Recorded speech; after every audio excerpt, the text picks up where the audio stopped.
আসসালামু আলাইকুম, কেমন আছেন সবাই? কথাগুলো না বলতেও চাইছিলাম। যদি কথাগুলো বলতে চাই, তখন অনেকেই ভাববে আমি রাজনৈতিক ব্যক্তি। আমি কোনো রাজনৈতিক ব্যক্তি নই, আমি কোনো দল করি না, আমি কোনো রাজনৈতিক দলের সমর্থন নয়। বাংলাদেশে যেই সরকার আসে না কেন, কেন ইন্ডিয়ার গোলামি শুরু করবে? ইউনূস সরকার বর্তমানে ক্ষমতায় এসেছে জনগণের, সাধারণ জনগণের রক্তের উপর দিয়ে।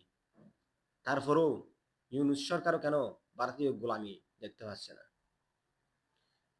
একের পর এক দুষ করতেছে বর্ডারে, তবুও কেন ইউনিশ সরকারের কোনো বিবৃতি নেই?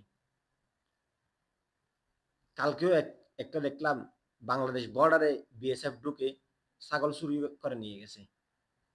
এটা কি ধরনের কাজ? কি ধরনের সরকার থাকলে এইরকম কাজ করতে পারে অন্য দেশের একটা বর্ডার গার্ড? সো আমরা এখনো বলতে চাই, এখনো সময় আছে ইউনিশ সরকারের। ইউনুস সরকার নয় শুধু, যে সরকার সামনে আসুক না কেন, যদি ইন্ডিয়ার গোলামি করার চেষ্টা করেন, বাংলাদেশের ক্ষমতার মসনদে থাকার অধিকার আপনাদের নেই।